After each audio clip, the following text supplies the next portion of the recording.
Buenos días. Vamos a abrir nuestras Biblias en el Evangelio de Juan, capítulo 15.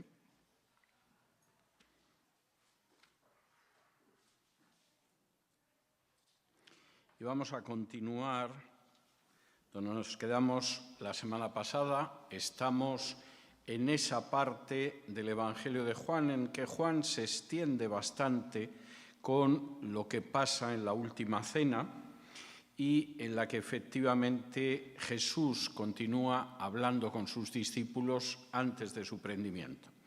Y vamos a ir a Juan capítulo 15 desde el versículo 1 en adelante. Dice así en Juan 15 del 1 en adelante: Yo soy la vid verdadera y mi Padre es el labrador. Todo pámpano que en mí no lleva fruto lo quitará, y todo aquel que lleva fruto lo limpiará para que lleve más fruto. Ya vosotros estáis limpios por la palabra que os he hablado. Permaneced en mí y yo en vosotros. Como el pámpano no puede llevar fruto por sí mismo si no permanece en la vid, así tampoco vosotros si no permanecéis en mí. Yo soy la vid, vosotros los pámpanos.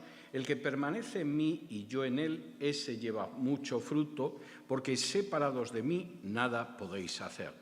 El que en mí no permanece será echado fuera como pámpano y se secará, y los recogen y los echan en el fuego y arden. Si permanecéis en mí, mis palabras permanecen en vosotros, pedid todo lo que queréis y os será hecho. En esto es glorificado mi Padre, en que llevéis mucho fruto y seáis así mis discípulos. Como el Padre me ha amado, así también yo os he amado. Permaneced en mi amor. Si guardareis mis mandamientos, permaneceréis en mi amor, así como yo he guardado los mandamientos de mi Padre y permanezco en su amor. Estas cosas os he hablado para que mi gozo esté en vosotros y vuestro gozo sea cumplido. Este es mi mandamiento, que os améis unos a otros como yo os he amado. Nadie tiene mayor amor que este, que uno ponga su vida por sus amigos.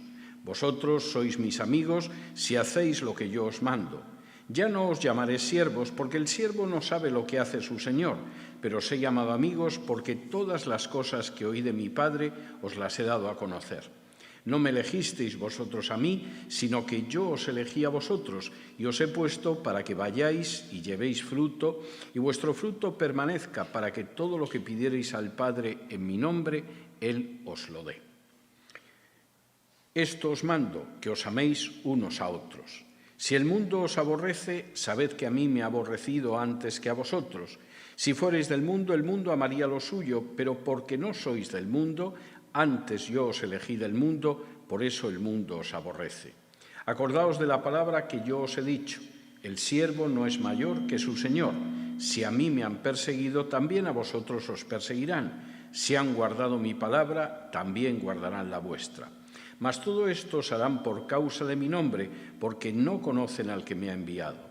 Si yo no hubiera venido ni les hubiera hablado, no tendrían pecado, pero ahora no tienen excusa por su pecado. El que me aborrece a mí, también a mi Padre aborrece.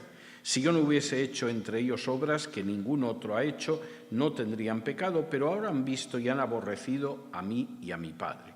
Pero esto es para que se cumpla la palabra escrita en su ley: sin causa me aborrecieron. Pero cuando venga el Consolador, a quien yo os enviaré del Padre, el Espíritu de verdad, el cual procede del Padre, Él dará testimonio acerca de mí, y vosotros daréis testimonio también, porque habéis estado conmigo desde el principio. En esta parte de la conversación de Jesús con sus discípulos, hay 7 aspectos destacados en los que nos vamos a detener hoy, que casi podrían ser 7 notas de aquellos que siguen a Jesús. 7 notas que caracterizan a aquellas personas que son discípulos verdaderos de Cristo. 7 notas que caracterizan a los que son auténticamente cristianos. La primera de esas notas es que los verdaderos seguidores de Jesús dan fruto. En los versículos del 1 en adelante, del 1 al 6, Jesús es muy claro: yo soy la vid verdadera y mi Padre es el labrador. Todo pámpano que en mí no lleva fruto lo quitará, y todo aquel que lleva fruto lo limpiará para que lleve más fruto. Ya vosotros estáis limpios por la palabra que os he hablado, permaneced en mí y yo en vosotros. Como el pámpano no puede llevar fruto por sí mismo si no permanece en la vid, así tampoco vosotros si no permanecéis en mí. Yo soy la vid, vosotros los pámpanos, el que permanece en mí y yo en él, éste lleva mucho fruto, porque separados de mí nada podéis hacer. El que en mí no permanece será echado fuera como pámpano y se secará, y los recogen y los echan en el fuego y arden. La primera característica clara de aquellos que siguen a Jesús es que no son infecundos, no son estériles, no son gente que no da fruto. Por el contrario, lo que los caracteriza es que mantienen una relación con Jesús exactamente igual que la vid y los pámpanos. Y de la misma manera que una vid en un momento determinado acaba haciendo que los pámpanos den frutos, es lo mismo que cabe esperar de aquellos que tienen una relación clara con Jesús. Aquellos que efectivamente sigan a Jesús estarán conectados con Él y eso les provocará a dar frutos.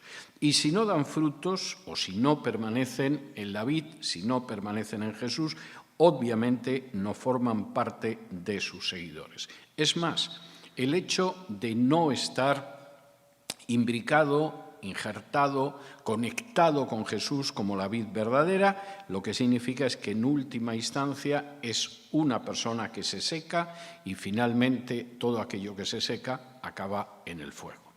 Lo que dice es muy importante porque todos nosotros hemos conocido gente que en algún momento podía dar la sensación de que formaba parte verdaderamente de los seguidores de Jesús. Los seguidores de Jesús no se reconocen por el hecho de que pertenecen a una organización concreta. Un mormón, un testigo de Jehová, un adventista del séptimo día, un católico, diría que efectivamente son seguidores, son cristianos, son discípulos de Jesús los que forman parte de su organización. Pero en la Biblia jamás una persona es definida como cristiano, como hijo de Dios, como seguidor de Jesús, porque está integrada en una organización, porque tiene el carnet de una organización, porque ha recibido el rito de entrada en una organización. Lo que califica a una persona como cristiano es que mantiene una relación personal con Jesús, no el que practica ciertos ritos, ni siquiera el que tiene determinados dogmas o el que realiza ciertas prácticas.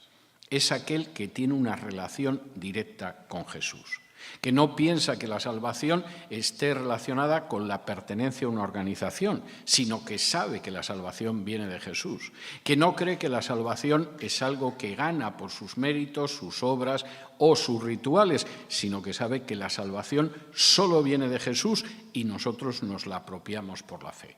Y esa gente es la que da fruto. ¿Y qué pasa cuando de pronto nos encontramos con alguien que durante un tiempo aparentó que era cristiano, que efectivamente seguía a Jesús y de pronto no da ningún fruto y no permanece? Bueno, pues evidentemente no era alguien que fuera cristiano y por supuesto a nadie debería sorprenderle que en el momento en el que da fruto, no permanece y se seca, finalmente se le recoja y acabe siendo echado en el fuego para arder. Y lamentablemente hay casos así. Hay gente que puede dar la sensación durante un tiempo de que ha conocido a Jesús. Hay gente que puede dar la sensación de que empieza a seguir a Jesús. Bueno, pues finalmente es el paso del tiempo el que determina si esa sensación es una sensación correcta o no. Pero las palabras de Jesús son muy claras. Salvo que una persona efectivamente permanezca en mí, salvo que una persona dé fruto precisamente porque permanece en mí, no se puede pensar en absoluto que esa persona sea de mis seguidores. ¿Y a qué fruto se refiere Jesús? Porque claro, aquí es donde ya hay gente que barre con absoluta tranquilidad en la dirección en la que le gustaría que la gente se comportara. Puesto que la gente tiene que dar fruto, vamos a decirles el fruto que nos gustaría que diera. Efectivamente, según la organización religiosa, el fruto puede ser muy variado. Por ejemplo, ir a vender la atalaya todos los domingos, casa por casa, supuestamente sería un fruto que viene de Dios. O, por ejemplo, si estás en una serie de actividades piadosas, como puede ser ir a rezar a determinadas imágenes o ir de peregrinación a ciertos lugares santos, se supone que es el fruto. Nada más lejos de lo que aparece en la Escritura. En la Escritura, el fruto que deriva de estar unido a Jesús es un fruto que se manifiesta en el carácter. Y es un fruto que se manifiesta en el carácter y en un comportamiento muy claro. Si me acompañan ustedes a la carta a los Gálatas, capítulo 5, Pablo hace una diferencia enorme entre los frutos que se ve en aquellas personas que no son verdaderamente seguidores de Jesús y aquellas personas que efectivamente sí son seguidores de Jesús y en los que el Espíritu Santo provoca un fruto muy concreto. Dice así en Gálatas capítulo 5 y versículos del 16 en adelante. Gálatas 5 del 16 en adelante. Digo pues, andad en el Espíritu y no satisfagáis los deseos de la carne. Fíjense, el Espíritu y el creyente se caracteriza porque el creyente camina, anda en el Espíritu. No es que un día está en casa y de pronto le da un arrebato que se supone que es el Espíritu. No es porque llega a la iglesia y se pone a dar saltos o a gritar más alto que nadie. La vida en el Espíritu es un caminar, es un andar, es un avanzar. No es algo estático que se repite una y otra vez hasta que de pronto nos ponemos histéricos y pensamos que eso es la presencia del Espíritu. Es un caminar. Y Pablo empieza diciendo, andad en el Espíritu y no satisfagáis los deseos de la carne. Las dos cosas están unidas. Porque el deseo de la carne es contra el Espíritu y el del Espíritu es contra la carne, y estos se oponen entre sí para que no hagáis lo que quisierais. Pero si sois guiados por el Espíritu, no estáis bajo la ley. Y manifiestas son las obras de la carne, que son adulterio, fornicación, inmundicia, lascivia, idolatría, hechicerías, enemistades, pleitos, celos, iras, contiendas, disensiones, herejías, envidias, homicidios, borracheras, orgías y cosas semejantes a estas, acerca de las cuales os amonesto, como ya os lo he dicho antes, que los que practican tales cosas no heredarán el reino de Dios. Un creyente lamentablemente puede caer en alguna de estas conductas, pero si una persona practica de manera sistemática una o varias de estas conductas, esa persona no forma parte del cuerpo de Cristo y esa persona no va a heredar el reino de Dios. Primer aspecto que Pablo deja claro. ¿Y qué se supone que distingue, aparte de no estar en la carne, no satisfacer los deseos de la carne, al creyente? Versículo 22. Mas el fruto del Espíritu es amor, gozo, paz, paciencia, benignidad, bondad, fe, mansedumbre, templanza. Contra tales cosas no hay ley, pero los que son de Cristo han crucificado la carne con sus pasiones y deseos. ¿Cuáles son los frutos que se supone que deberían esperarse en nosotros? Y Pablo es muy claro. La lista quizá no es exhaustiva, no es completa, pero los ejemplos son muy claros. Es una persona que ha empezado a caminar en el amor. Es una persona que ha empezado a caminar en el gozo, ese gozo que el mundo no puede dar y que solamente conoce aquel que ha conocido a Jesús.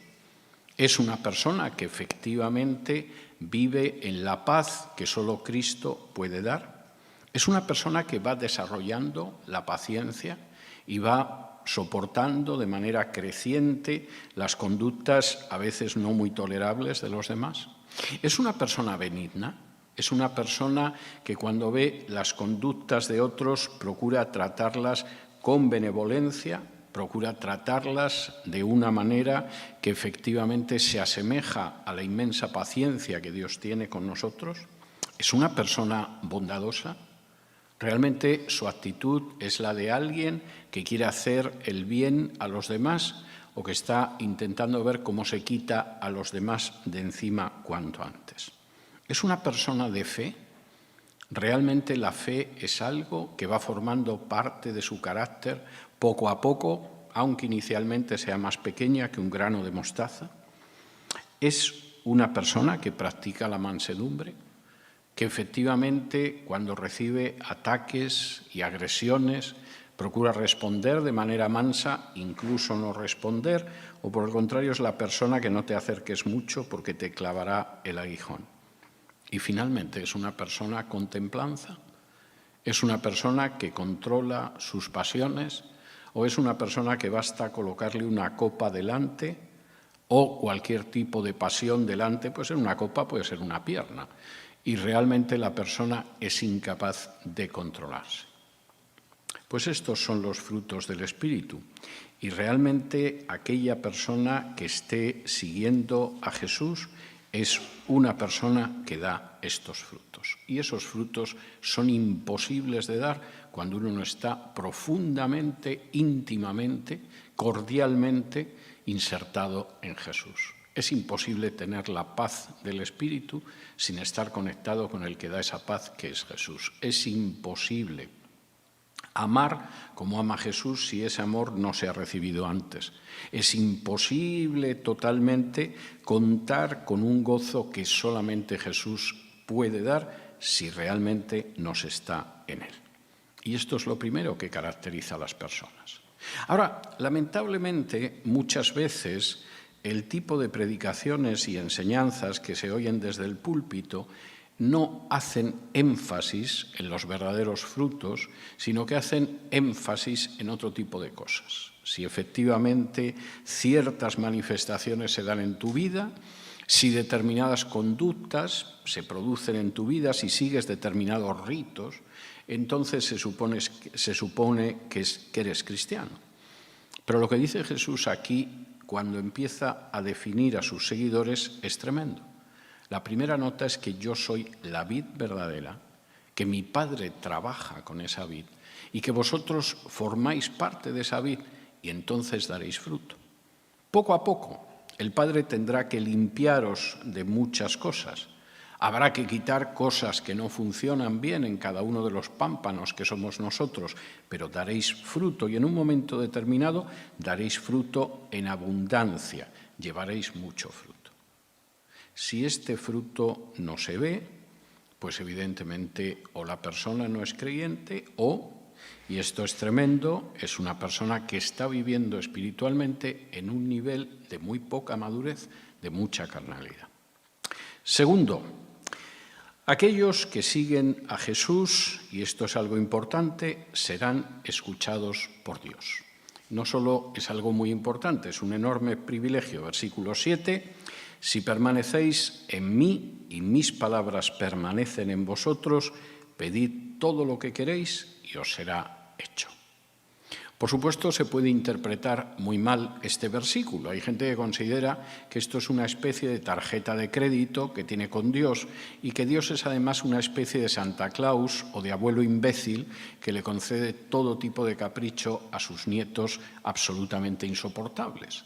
Pero no es en absoluto la enseñanza de Jesús.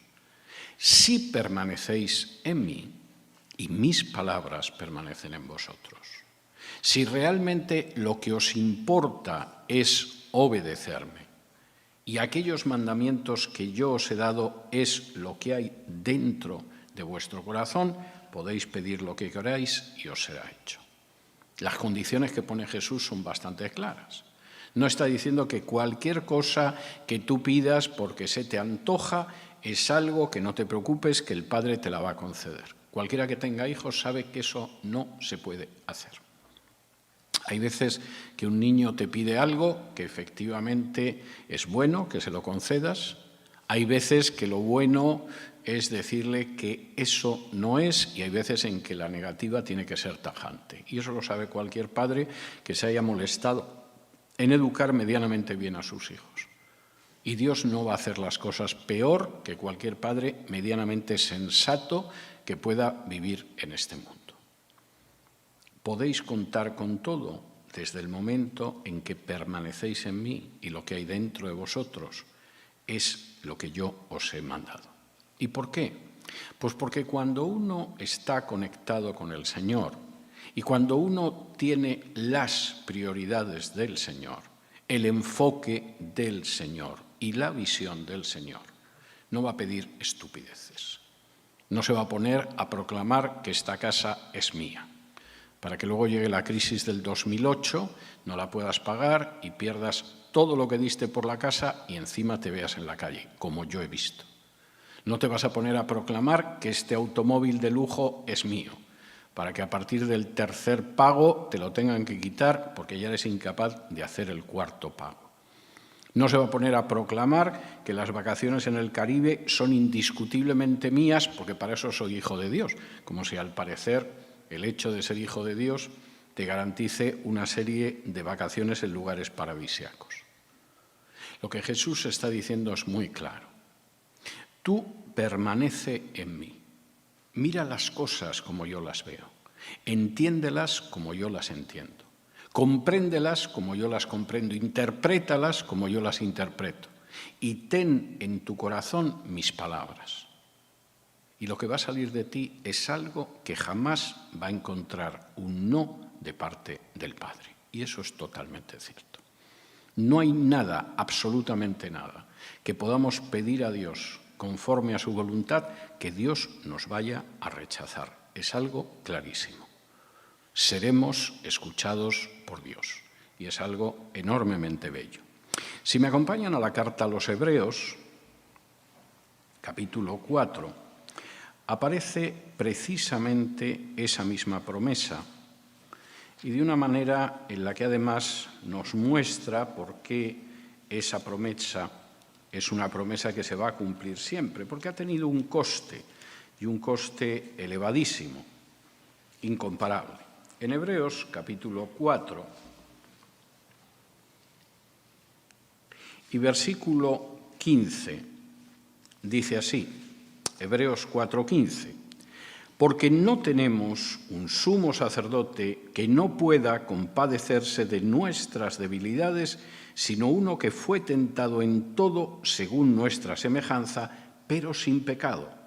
Acerquémonos, pues, confiadamente al trono de la gracia para alcanzar misericordia y hallar gracia para el oportuno socorro. Las palabras del autor de la carta a los Hebreos son tremendas. Tenemos un sumo sacerdote, es Jesús, pero ese sumo sacerdote no es un personaje que puede ser indiferente ante las situaciones que tengamos, al que le puedan molestar nuestras debilidades, que vaya a decir ya está otra vez aquí, está pesada, diciéndome las mismas tonterías de siempre. Es un sumo sacerdote que ha sido tentado en todo como nosotros, aunque sin caer jamás en el pecado. Y por eso nos podemos acercar a él confiadamente. El término, además, en griego es muy fuerte. Podemos acercarnos de una manera que casi se podría decir que es con osadía, con atrevimiento. ¿A dónde? Al trono de la gracia. El trono sobre el que se sienta ese sumo sacerdote es un trono desde el cual se derrama gracia. Y lo que vamos a encontrar es misericordia y gracia para el oportuno socorro.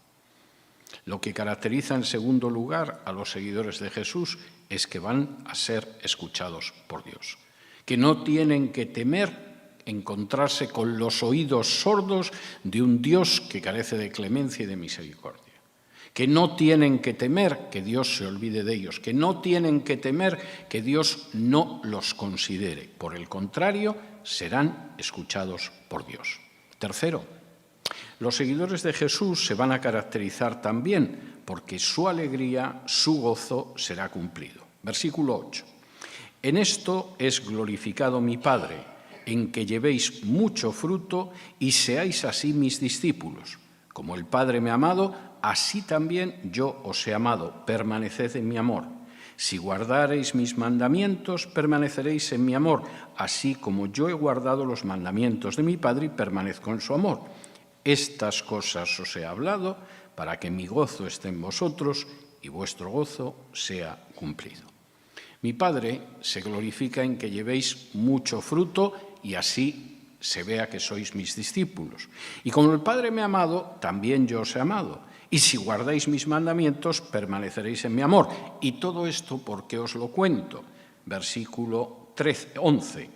Para que mi gozo esté en vosotros y vuestro gozo sea cumplido. La palabra que aquí se traduce cumplido podría traducirse como consumado, realizado plenamente, de una manera total. Y esto es algo que Dios quiere para nosotros, que Jesús nos ha anunciado. Sus seguidores, si efectivamente llevan fruto, si efectivamente se mantienen en las enseñanzas de Jesús, si permanecen en mi amor porque guardas mis mandamientos, van a glorificar a mi Padre. ¿Y cómo va a ser glorificado mi Padre? En el hecho de que tendréis un gozo que será cumplido. Y cualquiera que conoce el gozo del Señor sabe que no se parece a ningún otro tipo de gozo o de alegría. Uno puede experimentar alegría viendo una comedia. Yo he visto comedias que me partía de risa y pasaba un rato muy agradable, pero evidentemente no se parecen al gozo y a la alegría que viene del Señor.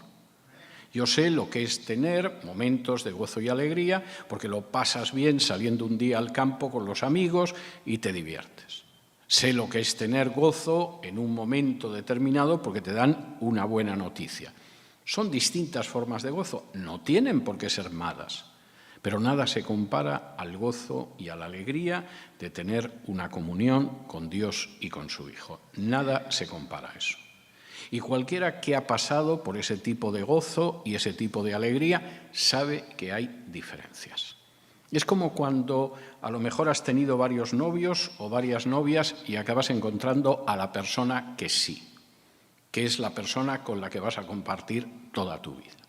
Te puedes acordar de aquella noviecita que tuviste cuando eras un adolescente o de aquel noviecito que tuviste cuando eras una chica jovencita y hubo momentos agradables y salíamos a pasear e íbamos al cine, pero cuando lo comparas con la experiencia real es algo muy pálido, es algo muy débil, es algo muy pequeño. Y Jesús aquí está hablando del verdadero gozo y de la verdadera alegría. Y cuando uno siente ese gozo del Señor, no tiene punto de comparación con todas las ocasiones de gozo y alegría, aunque hayan sido agradables, que hayamos vivido en esta vida. Cuarto, los verdaderos seguidores de Jesús se amarán los unos a los otros. Versículo 12 y 13. Este es mi mandamiento, que os améis unos a otros como yo os he amado. Nadie tiene mayor amor que este, que uno ponga su vida por sus amigos. Si hay algo que caracteriza, aunque Jesús haya hablado antes del fruto y de que serán escuchados por Dios y que su gozo será cumplido, pero si hay algo que caracteriza a los cristianos verdaderos es que se aman los unos a los otros como Dios nos ha amado, como Jesús nos ha amado.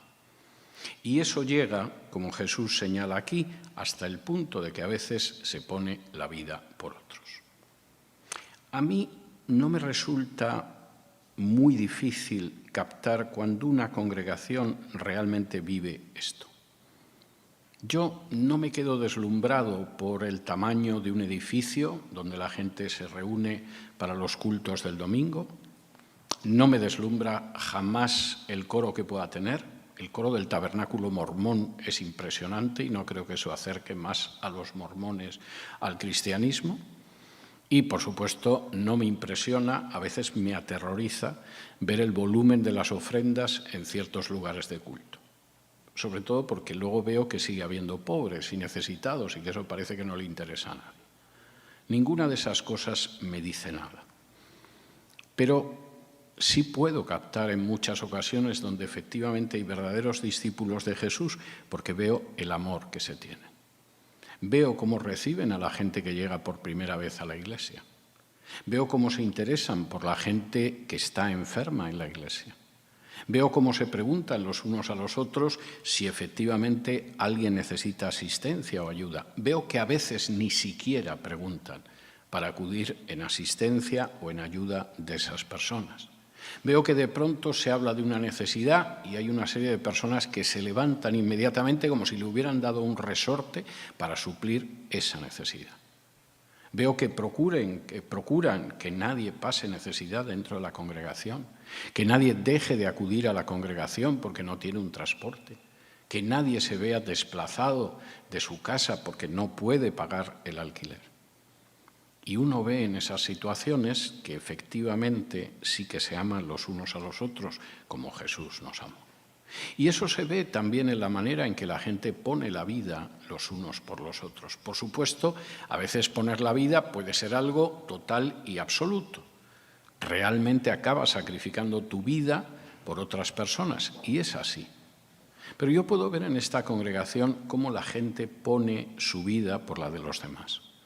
Yo veo, por ejemplo, la gente que entrega su tiempo en esta congregación y jamás dirá una palabra de decir hay que ver cómo entrego el tiempo y no se me tiene en cuenta o no se estima lo suficiente.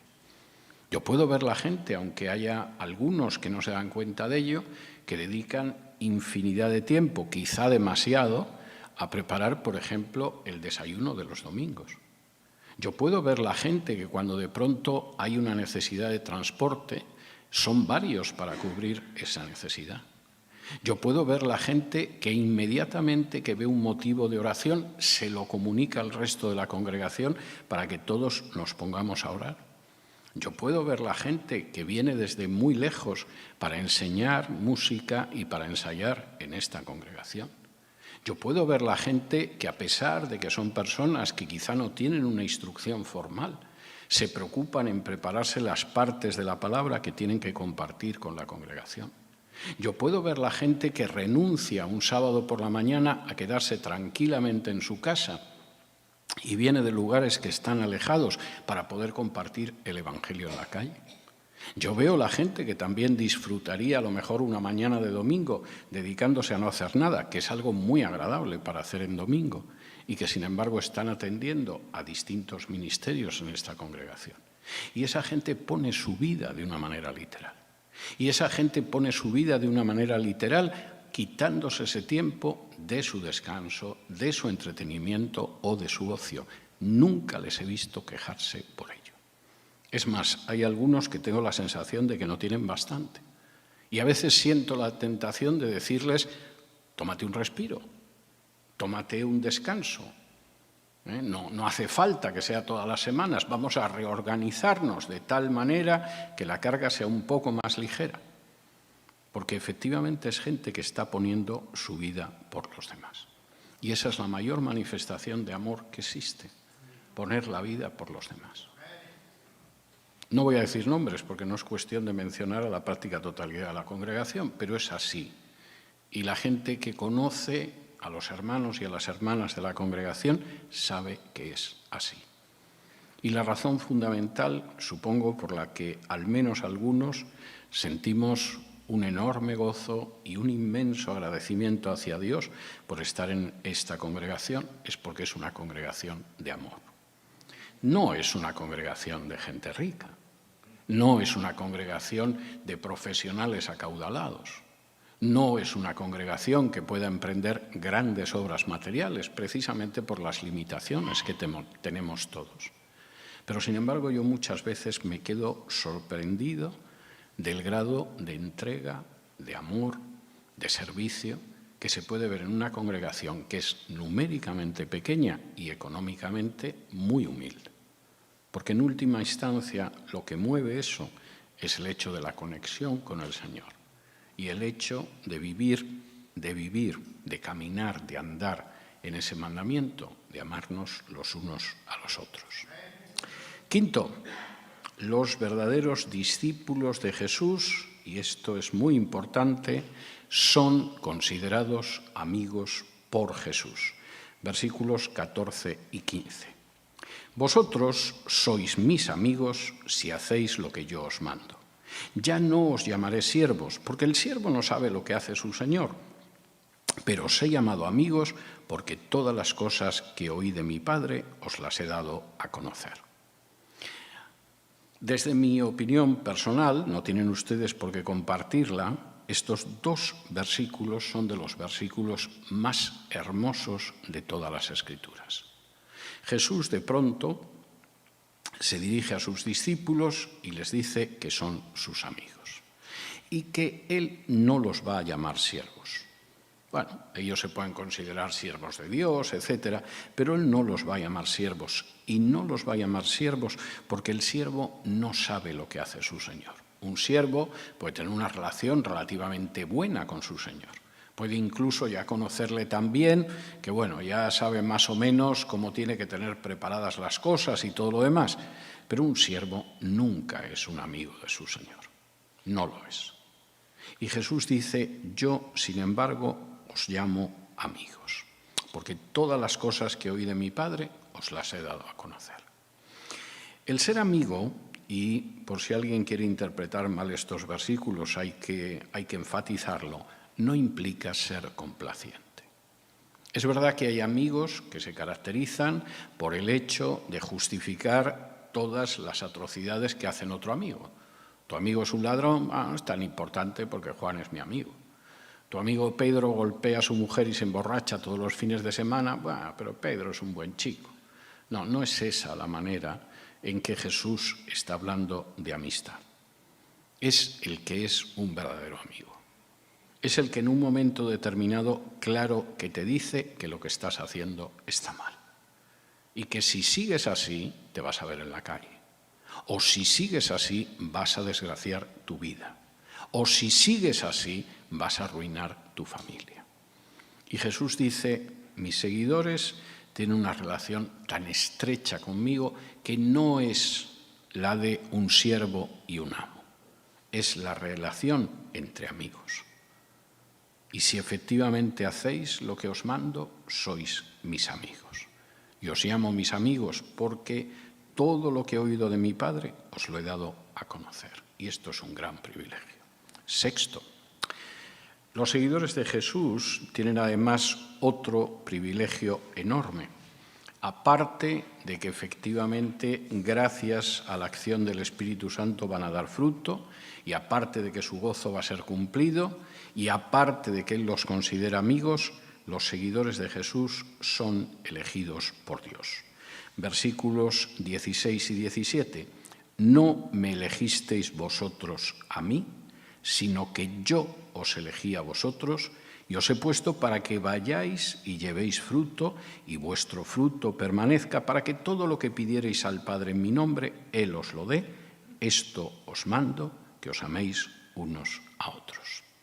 Generalmente somos tan ingenuos, a veces soberbios, pero generalmente ingenuos e ignorantes, que pensamos que nosotros hemos elegido a Dios. Y estamos convencidos de que en algún momento en esta vida, después de buscar mucho, lo encontramos. A veces nos costó, pero acabamos encontrándolo después de que efectivamente empezamos a buscarlo.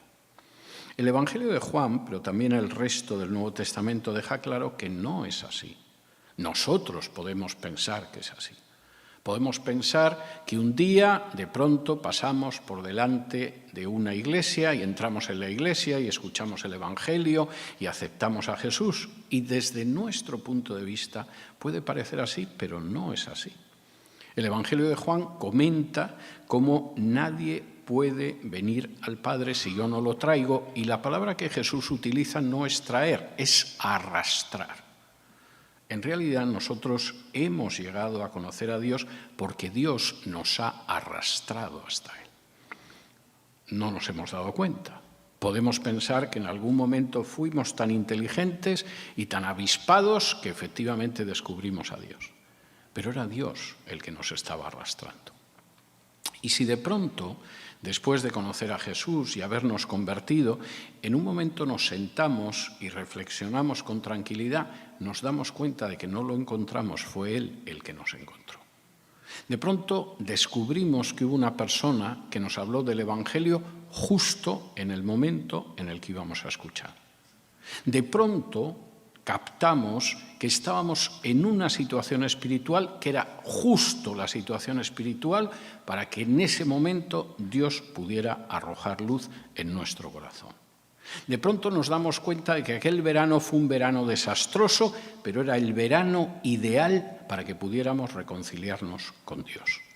De pronto nos damos cuenta de que después de años dando vueltas y traspiés y revueltas y estar en la más absoluta ceguera espiritual, Dios nos había colocado en el sitio donde Él quería que estuviéramos para, en ese momento, salvarnos. No lo elegimos nosotros a Él, aunque creamos que sí. Es Él el que nos ha elegido a nosotros. Y nos ha elegido para que vayamos y demos fruto, y ese fruto permanezca, y todo lo que pidamos al Padre Él nos lo dé, y nos amemos los unos a los otros. Muchas veces perdemos esto. Yo a veces oigo testimonios que son un tanto desoladores, porque después de hablar de una vida triste, etcétera, etcétera, la persona parece que un día se levantó especialmente iluminado, inspirado y encontró a Dios. No, es Dios el que te encontró. La moneda que perdió la mujer, de las 10 monedas que tenía, no encontró a la mujer. La moneda caída en un rincón de la casa no podía venir rodando hasta la mujer y luego subirla por la pierna y volver a meterse en su bolso. Si la mujer no hubiera empezado a remover todo en la casa, esa moneda jamás hubiera sido encontrada. La oveja perdida no encontró al pastor ni encontró el rebaño. No se puso la pobre a buscar por ahí hasta que dio con el pastor, lo vio a lo lejos. Ahí están mis compañeras y corrió. Si el pastor no hubiera dejado a las ovejas en el aprisco y no se hubiera puesto a buscarla y no la hubiera encontrado, esa oveja hubiera terminado siendo la cena de algún lobo o de alguna otra alimaña. Y esto es algo que muchas veces pasamos por alto, pero que es muy importante. No hemos encontrado nosotros, aunque nos parezca, después de que, en fin, hemos ejercitado nuestras capacidades para encontrar a Dios. Dios fue el que nos encontró. Y además nos fue poniendo en la situación en la que no dejáramos de encontrarlo. Tan delante de nuestras narices que era imposible no verlo. Séptimo, y esto es muy importante, los seguidores de Jesús, que sean verdaderos seguidores, serán aborrecidos por el mundo. Versículo 18, si el mundo os aborrece, sabed que a mí me ha aborrecido antes que a vosotros. Si fuerais del mundo, el mundo amaría lo suyo, pero porque no sois del mundo, antes yo os elegí del mundo, por eso el mundo os aborrece. Acordaos de la palabra que yo os he dicho, el siervo no es mayor que su señor. Si a mí me han perseguido, también a vosotros os perseguirán. Si han guardado mi palabra, también guardarán la vuestra. Mas todo esto os harán por causa de mi nombre, porque no conocen al que me ha enviado.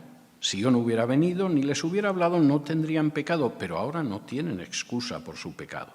El que me aborrece a mí, también a mi Padre aborrece. Si yo no hubiese hecho entre ellos obras que ningún otro ha hecho, no tendrían pecado, pero ahora han visto y han aborrecido a mí y a mi Padre. Pero esto es para que se cumpla la palabra que está escrita en su ley. Sin causa me aborrecieron. Hay gente que de pronto considera que estamos en una situación especialmente difícil en la actualidad porque de pronto la sociedad ha dejado de ser cristiana. Estamos, como dicen algunos, under attack, que es un término que se utiliza mucho en las redes sociales y todo lo demás. Estamos bajo ataque.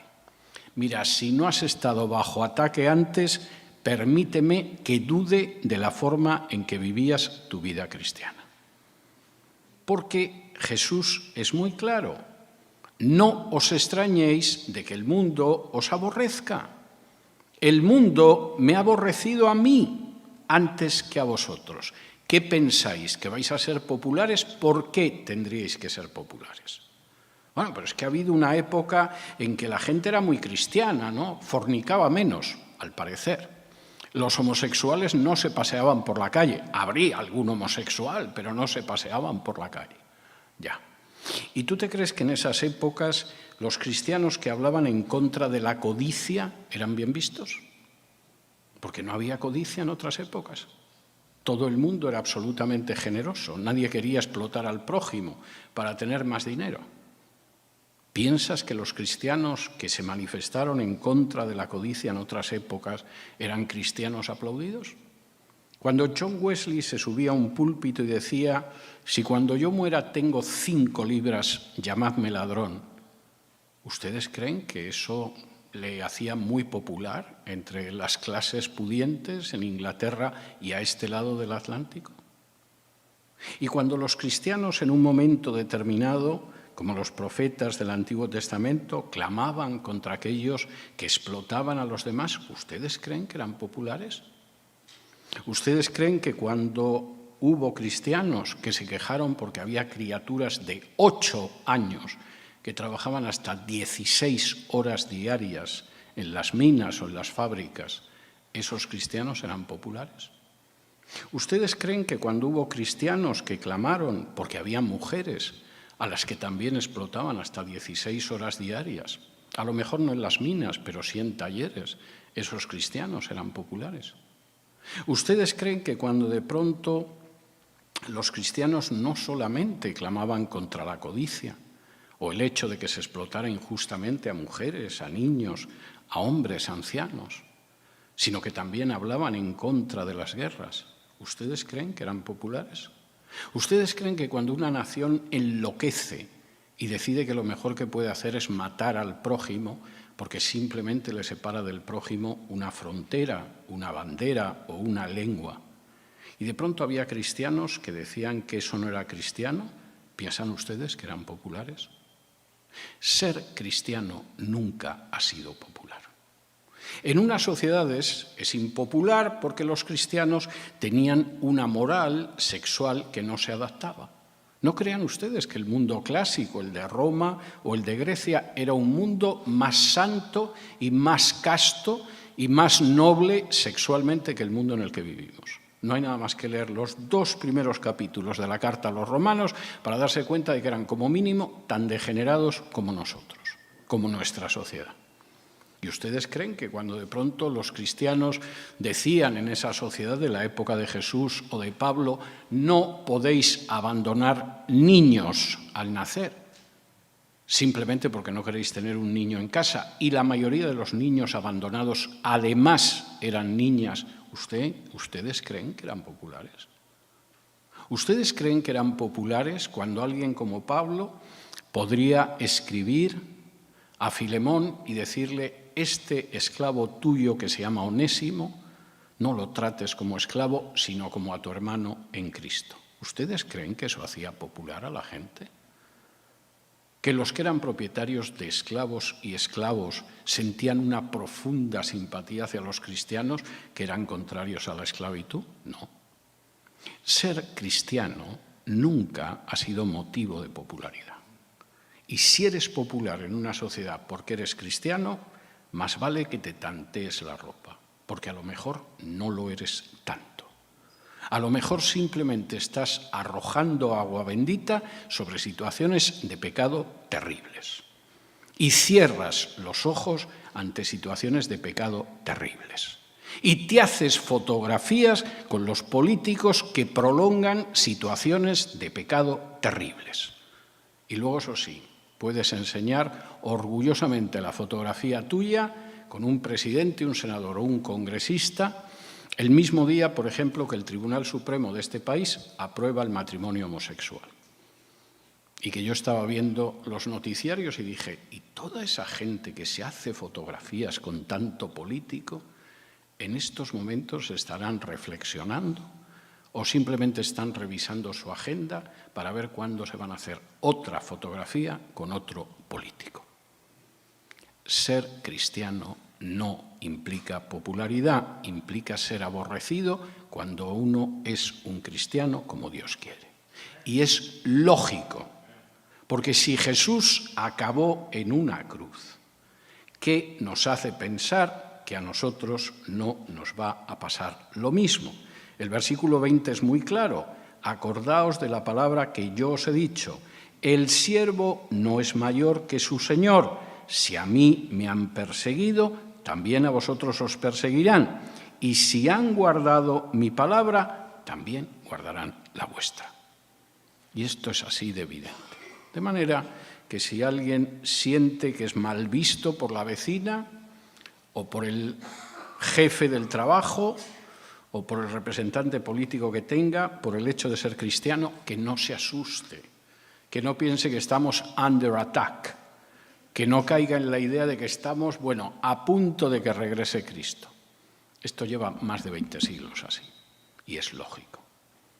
Si con Jesús, que es el mejor hombre que ha pisado este planeta, sin distinción y sin tener en cuenta su dimensión divina, lo que hicieron fue montarle una farsa de juicio por partida doble, torturarlo y clavarlo a una cruz. ¿Por qué piensan ustedes que con nosotros tendrían que ser mejores cuando somos infinitamente peores que Jesús? Y cuando además no podemos decir lo que aquí dice Jesús, de si yo no hubiera hecho entre ellos obras que ningún otro ha hecho, no tendrían pecado, pero como las han visto, tienen pecado. En el caso nuestro hasta se pueden excusar en que ni caminamos sobre las aguas, ni convertimos el agua en vino, ni multiplicamos panes y peces, ni curamos a ciegos de nacimiento, ni levantamos a un paralítico desde el momento en que vio la primera luz. Los discípulos de Jesús son aborrecidos en este mundo. Y si no son aborrecidos y no notan oposición, ni siquiera perciben que le disgustan a alguien, ya podemos ir preocupándonos. Porque la idea de ese aborrecimiento es esencial al hecho de ser un discípulo de Jesús. El día que te feliciten por todo, si es una persona que recibe al Señor, está bien y está lógico. Pero si gente que tiene una vida totalmente aparte de las enseñanzas de Jesús empieza a hablar de lo conmovida que se siente por tu santidad, revisa las cosas. Octavo y último, esos discípulos de Jesús darán testimonio. Y esto es enormemente importante. Versículo 26 y 27. Pero cuando venga el Consolador, a quien yo os enviaré del Padre, el Espíritu de verdad, el cual procede del Padre, Él dará testimonio acerca de mí, y vosotros daréis testimonio también, porque habéis estado conmigo desde el principio. El discípulo verdadero de Jesús no solo tiene un fruto que muestra que el Espíritu Santo actúa por él, no solo tiene el privilegio de que es escuchado por Dios, no solamente tiene la bendición de que su gozo va a ser cumplido, no solo vive en una comunidad donde los unos se aman entre sí, no solamente Jesús lo considera su amigo, no solamente ha sido elegido por Dios para recibir la salvación y tiene que enfrentarse con el hecho de ser aborrecido por el mundo, es que además es alguien que da testimonio. Y eso es enormemente importante. Y Jesús prácticamente cierra este círculo de 7+1 características del discípulo. Acompáñenme al libro de los Hechos, capítulo 1, donde Jesús dice algo que resume lo que tiene que ser la misión de los discípulos, yo creo que en uno de los versículos más desobedecidos de la enseñanza de Jesús a lo largo de la historia. En Hechos, capítulo 1, cuando Lucas está describiendo cómo Jesús se despide ya en el último momento que está con sus discípulos, Jesús les dice algo que es tremendamente importante. Vamos a ir a a Hechos, capítulo 1, y versículos del 6 en adelante. Es un pasaje corto, pero para meditar en él, y yo lo cito muy a menudo, y no por capricho. Dice así, Hechos 1 del 6 en adelante. Entonces los que se habían reunido le preguntaron diciendo, Señor, ¿restaurarás el reino a Israel en este tiempo? Y les dijo, no os toca a vosotros saber los tiempos o las sazones que el Padre puso en su sola potestad, pero recibiréis poder cuando haya venido sobre vosotros el Espíritu Santo y me seréis testigos en Jerusalén, en toda Judea, en Samaria y hasta lo último de la tierra. Y habiendo dicho estas cosas, viéndolo ellos, fue alzado y le recibió una nube que lo ocultó de sus ojos. Los discípulos, que saben que en cualquier momento Jesús va a ser apartado de ellos, le dicen, Señor, danos un mapa escatológico. ¿Qué va a pasar con Israel? ¿Qué va a pasar con tu venida? ¿Vas a restaurar el reino de Israel en estos momentos? Respuesta de Jesús. Hombre, con que entréis en YouTube, vamos, en cada docena de gente hablando de la segunda venida hay por lo menos 14 que te dicen la fecha, la estación del año, a veces el mes en el que voy a regresar. Porque esto va a ser de la siguiente manera, ¿eh? Esto tiene 12 puntos, punto 1, punto 2, punto 3. La respuesta de Jesús es muy clara. No os toca a vosotros saber los tiempos o las sazones que el Padre puso en su sola potestad. Si alguien dice que lo sabe, es un embustero. A lo mejor se cree que lo sabe y no es en sentido estricto un embustero, pero es un ignorante. Porque lo primero que debería saber es que a nosotros no nos toca saber. No lo vamos a saber. No pierdan el tiempo viendo a la gente que les explica cuándo va a ser la segunda venida y que les da señales y que les habla de Putin o de Hamás o de su madre. Esa persona les está mintiendo, les está engañando, porque él no lo puede saber, como no lo podemos saber ninguno de nosotros. ¿Y por qué? Porque Jesús dice que no nos toca saber. Y si Jesús dice que no lo sabemos, y yo me subo a este púlpito y empiezo a decirlo como que lo sé, o me he vuelto loco, o soy un ignorante que no sabe un mandato tan sencillo de Jesús, o soy un estafador. Puede que sean las tres cosas a la vez, no son incompatibles. Y la misión del pueblo de Dios no es dedicarse a hacer cálculos sobre cosas que no saben, porque el Padre no tiene ningún deseo de que lo sepamos. Y si quisiera que lo supiéramos, nos lo habría dicho. Es así de evidente. Y, por supuesto, luego no es de extrañar que todas esas profecías acaben revelándose falsas. Porque si hablas de algo que no puedes saber, ¿cómo vas a acertar? Ni por casualidad. Y entonces, ¿cuál es la misión de los discípulos de Jesús? Pues las palabras de Jesús son muy claras. Son las últimas palabras que pronunció aquí en la tierra. Recibiréis poder cuando haya venido sobre vosotros el Espíritu Santo y me seréis testigos en Jerusalén, en toda Judea, en Samaria y hasta lo último de la tierra. Vais a recibir el Espíritu Santo. Jesús está hablando aquí en Juan también del Espíritu Santo. Y cuando venga el Espíritu Santo, seréis mis testigos. Empezaréis con lo más cercano, con Jerusalén, que es donde vais a recibir el Espíritu. Se irá ampliando a Judea, que es la región en la que está Jerusalén. Y en un momento determinado vais a saltar a Samaria. Esos ya no son judíos, aunque ellos digan que sí.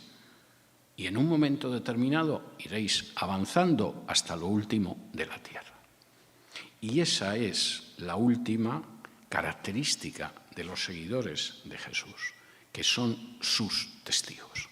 A veces son testigos que dan testimonio predicando con mucha habilidad, pero muchas veces somos testigos quizás sin tener que decir muchas palabras. No todo el mundo tiene un don para enseñar, o para evangelizar, o para predicar. Y nadie debe sentirse mal o avergonzado porque no lo tiene. No todos tenemos los mismos dones. Somos cuerpo de Cristo y cada uno de nosotros somos miembros del cuerpo de Cristo que se sirven los unos a los otros. Y deberíamos estar contentos de que efectivamente lo que yo no tengo lo tiene esa hermana o lo tiene ese hermano y todos juntos actuamos como el cuerpo de Cristo. Y ninguno debería de sentirse mal por el hecho de que no predica. Como nadie debería sentirse mal porque no tiene un don de pastoreo o no tiene un don de profecía. Somos los unos miembros de los otros. Y todos actuamos bajo la cabeza que es Cristo. Y el testimonio es un testimonio que muchísimas veces no tiene nada que ver con el hecho de predicar. Hay gente que testifica con la vida que lleva.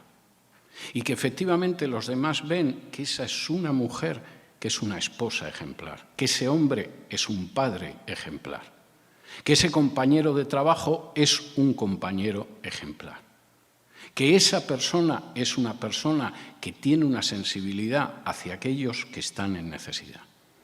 Y cuando en un momento determinado te has acercado para saber exactamente cómo ese hombre, esa mujer se comporta de esa manera. De pronto te ha hablado de que cree en Jesús. Y ese es un testimonio mucho más poderoso que el de la gente que se encarama a veces a un púlpito, como los monos se encaraman a un árbol. Así de claro. Y el mandato de Jesús es muy claro: me seréis todos testigos hasta lo último de la tierra. No perdáis el tiempo con otras cosas. Sed testigos. Dad fruto unidos a mí. Y amaos los unos a los otros. Vamos a orar. Padre nuestro, te damos muchas gracias por esta mañana de domingo, por este primer día de la semana, porque en un día con el que empezamos la semana, lo empezamos, Señor, de tu mano. Te damos muchas gracias porque podemos venir aquí, gozar de la comunión con nuestros hermanos, escuchar tu palabra, orar a ti, cantarte alabándote, Señor, y honrándote, y todo ello son bendiciones que tú derramas sobre nosotros. Empezamos ahora la semana, Padre, y queremos pedirte por todos aquellos países de los que hemos venido cualquiera de nosotros. Queremos pedirte para que tú arrojes la luz del Evangelio en todas aquellas naciones de las que procedemos. También, Señor, que tú tengas en mente aquellas naciones que están en una situación especialmente delicada en estos momentos. Pensamos, por ejemplo, en Honduras, donde hay elecciones en un día como el de hoy, pero también en cualquiera de nuestros países de origen, Señor. En todo momento, ayúdanos a llevar la luz del Evangelio a esos lugares. Y al mismo tiempo, Señor, te pedimos que cada día nos ayudes a avanzar, a caminar, a progresar, a andar más como testigos de Jesús. Que nos permitas estar cada vez más unidos a Él para dar más fruto. Que hagas que amemos cada vez más a nuestros hermanos. Que nos des ese gozo maravilloso que solo puede venir de Jesús. Que también, Señor, nos hagas recordar que fuiste tú el que nos encontraste en un punto del camino un día. No fuimos nosotros realmente los que te encontramos a ti. Que nos hagas comprender, Señor, que el mundo nos aborrezca es lógico, es normal y no debería penarnos, porque mucho más aborreció a tu Hijo Jesús. Y sobre todo, Señor, que nos ayudes a ser testigos de Jesús las 24 horas del día. Todo ello con un inmenso agradecimiento, con una profunda gratitud, con un más que sentido acto de acción de gracias, lo ponemos delante de ti en el nombre de Jesús. Amén. Que el Señor los bendiga.